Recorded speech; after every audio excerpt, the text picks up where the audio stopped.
So in this segment, we're going to be discussing, is Rachel Reeves's budget austerity? And I'm going to pose this as a general question because it all depends on your definition of austerity. So I'm going to show you a few different definitions, and I'll show you mine in a bit. I did do a video discussing what actually is austerity, or how the kind of ways you can define it.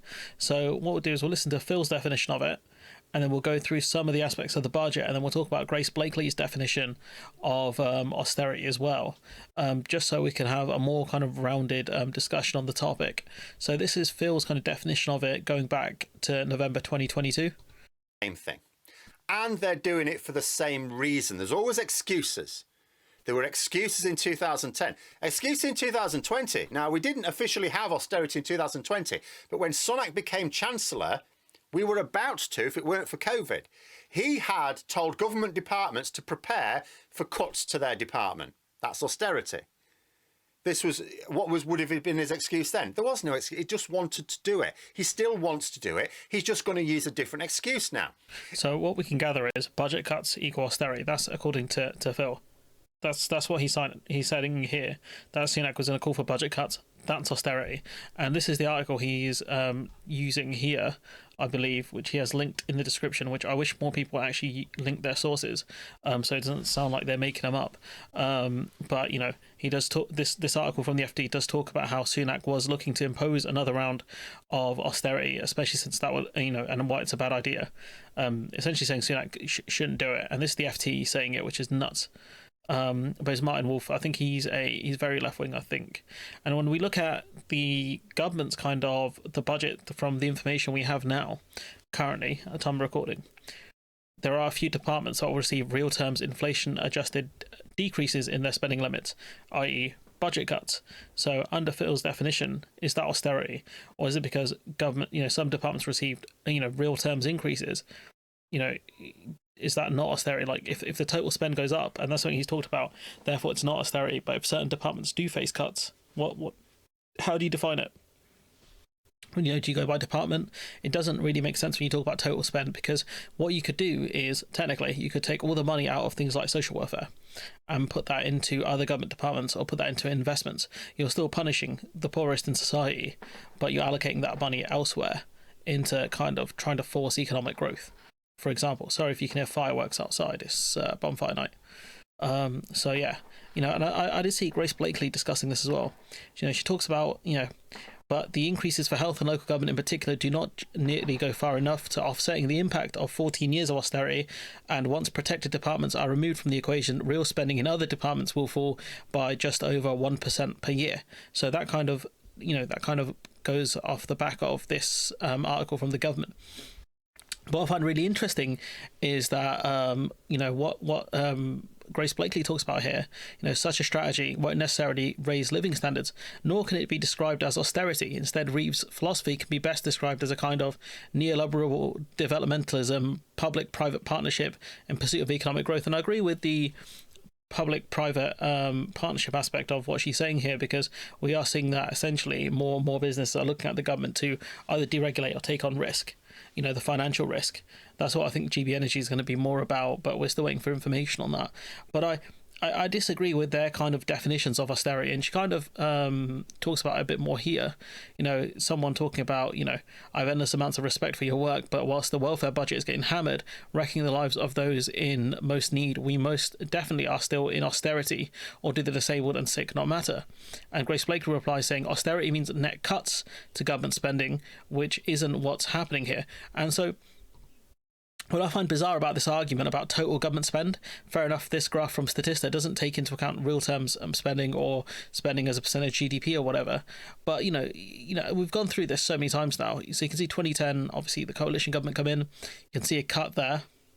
Then you can see an increase in 2012-13. You can see a cut in 2012, 13, or 13, 14, goes up in 14, 15, goes up a little bit more in 15, 16, and it kind of just stagnates a little bit, goes up, stays level, whatever. So which years did we have austerity then under their definitions? It doesn't make sense, because neither of them have talked about real term spending. So neither of them talked about, what departmental areas need to be impacted for it to be classed as austerity. It doesn't really make sense. And, under the actual definition, or one of the Google definitions of austerity, is difficult economic conditions created by government measures to reduce public expenditure.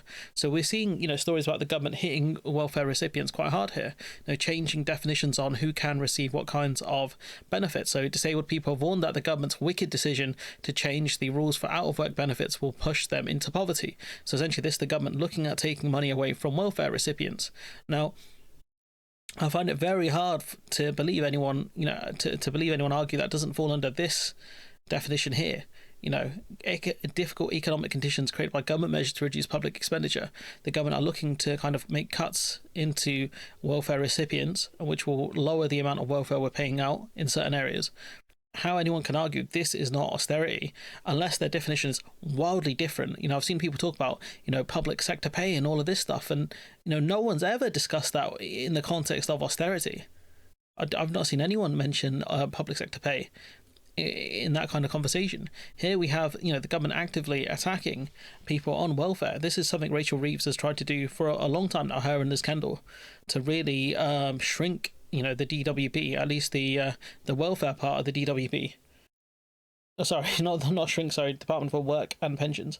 They're trying to shrink the welfare part of it. Really sorry, I misspoke there. But it just doesn't make sense, like what she's doing here. That was a bad whoopsie on my part. But you've got here, John McDonnell talking about this, varying statements about whether the government is going ahead with the Tories. Work capability assessment changes, it's causing so much anxiety amongst disabled people that emerging ministers to confirm the Tories' plans and cuts are dropped, completely. And, talk about difficult economic circumstances. We've got a government here attacking the most vulnerable in society once again. The only difference is Team Red instead of Team Blue. And yet I've not seen anyone of the goons talk about this. It's crazy to me. You've got here, Labour's quietly announced that they'll be cutting housing benefit in real terms by freezing the amount that claimants can receive. And, I pose this question to people, would you say if the Tories took all the money out of welfare and pumped it, I don't know, into education, right, or into the NHS or whatever, would you have an issue with that, or would you say that's wrong? No, genuine question, because under that case, you wouldn't call it austerity because there's no real cut there, it's just money reallocation. I would still say it's deeply immoral. Deeply immoral. You got, talking of investment as well, under Labour's Great British Energy, the firm will only receive £100 million in funding in the next 2 years, despite Labour promising to invest $8 billion by mid-2029. So unless they're going to pump all that money in at the last minute, it doesn't make sense. I said Great British Energy is weird. To be fair to Reeves, apparently there was an £18 billion mistake in the OBR, as part of their assessment, which left Reeves short of, maybe the amounts she was looking at. But I find it crazy how the OBR made such a mistake. It doesn't make sense to me. And maybe that's the reason why, she's kind of pulled back in certain areas in terms of investment. I don't know. But, in terms of like defining things like austerity, like, people have come up with definitions and then changed their definitions based on what's going on. I mean, like, I'm not going to play the clip again, but we've seen it here. Sunak was preparing the government for budget cuts. That's austerity. You've got Grace Blakely's definition that, means net cuts to government spending. But we've just discussed, government spending here.